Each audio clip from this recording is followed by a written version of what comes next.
Hello everyone. I'm Michelle Obama as the mother of 2 young እኔ daughters. ሚሼል ኦባማ እባላለሁ የሁለት ታዳጊ ሴቶች እናት ነኝ ልክ በዓለም ላይ በሚሊዮን የሚቆጠሩ ሰዎች እንደሆኑት ሁሉ እኔና ባለቤቴም ተበሳጭተናል አዝነናል Over the kidnapping of more than 200 Nigerian girls. We are so frustrated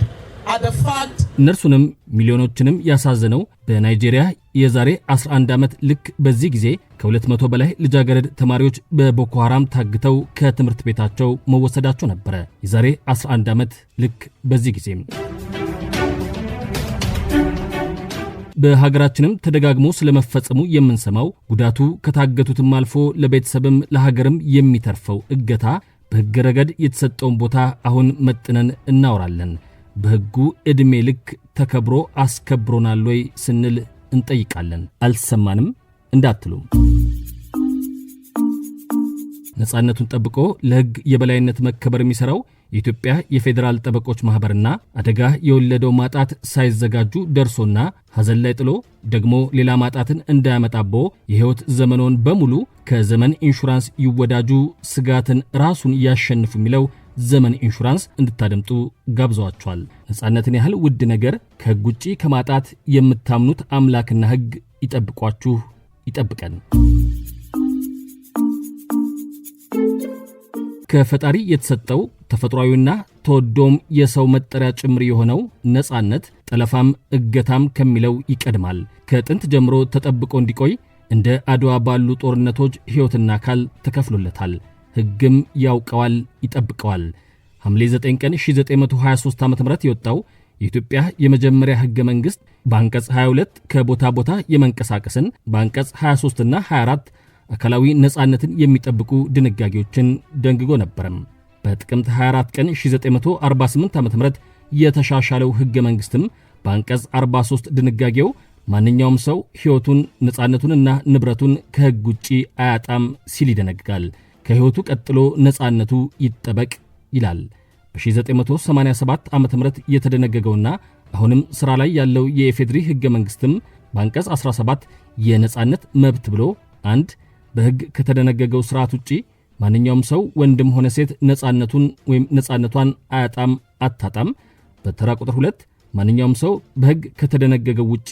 ሊያዝ ክስ ሳይቀርብበት ወይም ሳይፈረድበት ሊታሰር አይችልም በማለት ይደነግጋል ነፃነት በ1952 ዓ.ም በተደነገገው በፍትሐብሔር ሕግም ቦታ አግኝቶ ስለ ሰው መብቶች በሚደነግገው የሕጉ ክፍል ቁጥር 11 ላይ በሕግ በተመለከተው መሰረት ካልሆነ በቀር ማንም ሰው የግል ነፃነቱን ማጣትም ሆነ ያለ አግባብ መበርበር ሊደርስበት አይገባም በማለት ይደነግጋል የሀገራችን የሕግ አካል ያደረግነው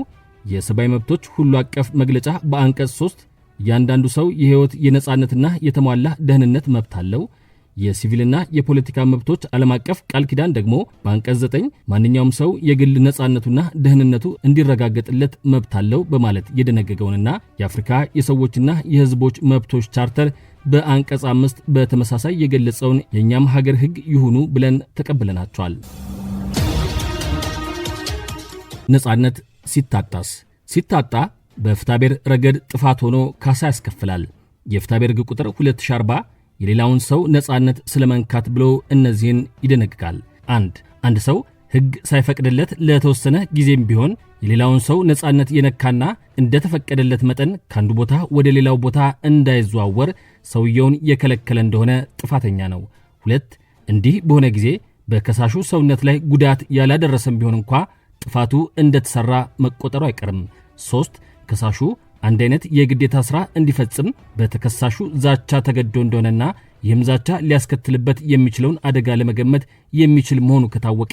እንደ ጥፋት ለመቆጠር በቂ ነው በወንጀል ሕግ ደግሞ እነዚህ ተደንግገዋል ሕጉ ግን የነፃነት ማሳጣቱን ከሕግ ውጪ ይዞ ማስቀመጥና ሰውን መጥለፍ ይለዋል ሁለቱንም ይከለክላል በወንጀል ሕግ አንቀጽ 586 ማንም ሰው በኃይል ሌላውን ሰው አፍኖ የወሰደ እንደሆነ ወይም ይህንኑ ድርጊት የፈጸመው በዛቻ በማስገደድ በተንኮል በማታለል ወይም በማናቸውም ሌላ እንኳን የሌላውን ሰው ፍቃድ ካገኘ በኋላ እንደሆነ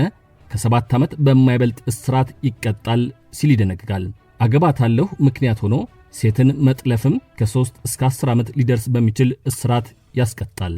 የወንጀል ሕጉ አንቀጽ 595 ደግሞ በፖለቲካ ምክንያት ሰውን መጥለፍ ወንጀል ነው ብሎ ይህንን ይደነግጋል። 1. ማንም ሰው በፖለቲካ ምክንያት በዛቻ፣ በተንኮል፣ በኃይል ድርጊት ወይም በማስገደድ ሌላውን ሰው ጠልፎ በሕይወቱ፣ በአካሉ ወይም በጤንነቱ ወይም በነጻነቱ ላይ አደጋ እንዲደርስበት ለማድረግ ሀ. ለአንድ ባለስልጣን፣ ማህበር፣ ቡድን ወይም የፖለቲካ ፓርቲ አሳልፎ ለመስጠት ወደ ውጭ ሀገር እንዲወጣ ያደረገው እንደሆነ ወይም ለ. በአገር ውስጥ ለሚገኝ ለአንድ ቡድን ወይም የፖለቲካ ፓርቲ አሳልፎ የሰጠ እንደሆነ ወይም ሐመርሃ በአገር ውስጥ ከህዝብ ተገልሎ እንዲቀመጥ ያደረገው እንደሆነ ከ15 ዓመት በማይበልጥ ጽኑ እስራት ይቀጣል። 2. ማንም ሰው ጠለፋውን ያዘዘ ወይም ያደራጀ እንደሆነ ከ20 ዓመት በማይበልጥ ጽኑ እስራት ይቀጣል።